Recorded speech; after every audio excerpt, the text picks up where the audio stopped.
Hello guys. അപ്പോൾ ഇന്നൊരു get ready with me വ്ളോഗാണ്. പക്ഷെ ഇന്നത്തെ പ്രശ്നം എന്താ വെച്ചാൽ ഇന്നത്തെ ദിവസം ഒരു മടി പിടിച്ച ദിവസമാണ്. ഭയങ്കര മടി, എന്താണെന്നറിയില്ല. എനിക്കാ ഭയങ്കര മടി, ജോലിക്ക് പോകാൻ മടി, കുളിക്കാൻ മടി, എല്ലാത്തിനും മടി. എന്ത് ചെയ്യും എന്നാലോചിച്ച് ഇങ്ങനെ വെറുതെ ഇരിക്കുകയാണ്. ബട്ട് ആ ഒരു മടിയൊക്കെ ഒന്ന് മാറ്റി ഒന്ന് ഉഷാറാവാനായിട്ട് നമുക്കൊരു ഗെറ്റ് റെഡി വിത്ത് മീ എടുക്കാം. അപ്പോൾ ഇന്നത്തെ ഗെറ്റ് റെഡി വിത്ത് മീ കാണാം. അപ്പം ഞാൻ നല്ലൊരു കുളിയൊക്കെ പാസ്സാക്കി ഒന്ന് കുളിച്ച് കഴിഞ്ഞപ്പോൾ തന്നെ ഞാനൊന്ന് ഉഷാറായിട്ടോ. എന്നാൽ മടി മാറിയെന്നല്ല, ഓക്കെ ആയി. ജോലിക്കൊക്കെ പോവാം എന്നുള്ളൊരു തോട്ട് വന്നു. ഞാൻ ലീവ് എടുത്താലോ എന്നൊക്കെ അങ്ങനെ ആലോചിച്ചിരുന്നതാണ്. പിന്നെ സാലറി കട്ടാവല്ലോ എന്ന് വെച്ചിട്ടാണ് ഞാൻ പിന്നെ ലീവ് എടുക്കാൻ. പിന്നെ എൻ്റെ ആസ് യൂഷ്വൽ പരിപാടികൾ റെഡിയാവുന്നു. ഫസ്റ്റ് ഞാൻ മുടി ചെയ്യുക കേട്ടോ. എനിക്കറിയാം നനഞ്ഞ മുടി ഇങ്ങനെ ഈരി കെട്ടുന്നത് അത്ര നല്ലതല്ല എന്ന് എനിക്കറിയാം. ബട്ട് എനിക്കിതാണ് ശീലം. ഞാൻ ചെറുപ്പം മുതലേ ശീലിച്ചേക്കുന്നത് ഇതാണ്. എനിക്കിങ്ങനെ ചെയ്താലേ ഒരു മനസ്സമാധാനം ഉണ്ടാവുള്ളൂ. ഇതുപോലെ റിലേറ്റ് ചെയ്യാൻ പറ്റുന്നവരുണ്ടെങ്കിൽ കമൻറ്റ് ചെയ്യട്ടോ. ഞാൻ എപ്പോഴും എൻ്റെ മുടി ഒരു പോണിറ്റെയിലാണ് കെട്ടാറ്. അതാണ് എനിക്ക് കുറച്ചും കൂടി കംഫർട്ടബിൾ വർക്ക് ചെയ്യാനായിട്ട്.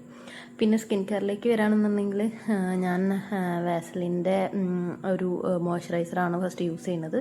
പിന്നെ സൺസ്ക്രീനായിട്ട് പ്ലിക്സിൻ്റെ സൺസ്ക്രീനാണ് യൂസ് ചെയ്തേക്കുന്നത്. അതൊന്ന് 3 ഫിംഗർ റോൾ വെച്ചിട്ടാണ് ഞാൻ എപ്പോഴും സൺസ്ക്രീൻ യൂസ് ചെയ്യാറ്. അതിനുശേഷം ഇത് സെബോളിൻ്റെ ലിപ് ബാം അല്ല, ഇത് ഞാൻ തന്നെ വീട്ടിലുണ്ടാക്കിയതാണ്. ബീട്രൂട്ടിൻ്റെ ഒരു ലിപ് ബാം ഉണ്ടാക്കി സ്റ്റോർ ചെയ്ത് വെച്ചേക്കണം. പിന്നെ ഓഫീസ് ലുക്കിന് ഞാൻ എപ്പോഴും പ്രിഫർ ചെയ്യാറ് ലാക്മേയുടെ CC ക്രീമാണ്. അത് എന്താ പറയുക, വളരെ ലൈറ്റ് വെയ്റ്റ് ആയിട്ട് നമുക്ക് എന്താ പറയുക, ഒരു ഹെവിനെസ് നമുക്ക് ഫീൽ ചെയ്യില്ല. എന്നാൽ നല്ല രീതിക്ക് കവറേജും കാര്യങ്ങളൊക്കെ കിട്ടിയ ഒരു ഫ്രഷ് ലുക്ക് നമുക്ക് തരും. എനിക്ക് ഭയങ്കര ഇഷ്ടമാണ് കേട്ടോ ലാക്മേയുടെ CC ക്രീം. ഞാൻ കുറച്ച് നാളായിട്ടുള്ള യൂസ് ചെയ്യാൻ തുടങ്ങിയിട്ട്, ബട്ട് എനിക്ക് ഓക്കെയാണത്. പിന്നെ എനിക്ക് ഏറ്റവും കൂടുതൽ ഇഷ്ടമുള്ളൊരു പാർട്ടാണ് എൻ്റെ കണ്ണെന്ന് പറയുന്നത്. ഞാൻ കൂടുതൽ ഫോക്കസ് ചെയ്യാൻ കണ്ണിലേക്കാണ് കൊടുക്കാറ്.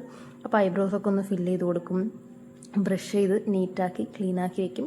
പിന്നെ മാർസിൻ്റെ ഒരു മസ്കാരയാണ് ഞാൻ ഇടുന്നത്. ഇത് 2-in-1 മസ്കാരയാണ്. ബട്ട് ഞാൻ ആ തിക്നെസ് ഉള്ള പോർഷൻസ് മാത്രമേ ഞാൻ യൂസ് ചെയ്യാറുള്ളൂ.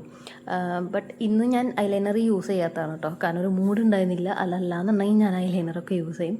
പിന്നെ ലിപ്സ്റ്റിക്കായിട്ട് ഞാൻ യൂസ് ചെയ്യുന്നത് ലാക്മേയുടെ റെഡ് വൈൻ എന്ന് പറഞ്ഞിട്ടുള്ളൊരു ഷെയ്ഡാണ്. നല്ല ഷെയ്ഡാണ്. ഡസ്കി സ്കിൻ ടോൺസിനൊക്കെ അടിപൊളിയാണ്. പെട്ടെന്ന് ഫേസൊക്കെ ഒന്ന് ബ്രൈറ്റ് ആയ പോലെ ഫീൽ ചെയ്യും. അറ്റ് ലാസ്റ്റ് നമ്മൾ നമ്മുടെ ഡോട്ട് ആൻഡ് കീയുടെ ഒരു സ്ട്രോപ്പ് ക്രീം കൂടി അപ്ലൈ ചെയ്യും, ഒരു ഹൈലൈറ്റിങ് എഫക്റ്റിന് വേണ്ടിയിട്ട്. അതും കൂടിയും അപ്ലൈ ചെയ്ത് കഴിഞ്ഞാൽ കുറച്ചും കൂടി ഒന്ന് കോൺഫിഡൻസ് കൂടുന്ന പോലെ നമുക്ക് ഫീൽ ചെയ്യും. നല്ലൊരു പ്രൊഡക്റ്റ് ആട്ടോ, എനിക്ക് ഭയങ്കര ഇഷ്ടം. കുറേ നാളായിട്ട് ഞാൻ യൂസ് ചെയ്തുകൊണ്ടിരിക്കുന്നതാണ്. അപ്പോൾ അത്രയൊക്കെ ഉള്ളൂ ഇന്നത്തെ get ready with me. By.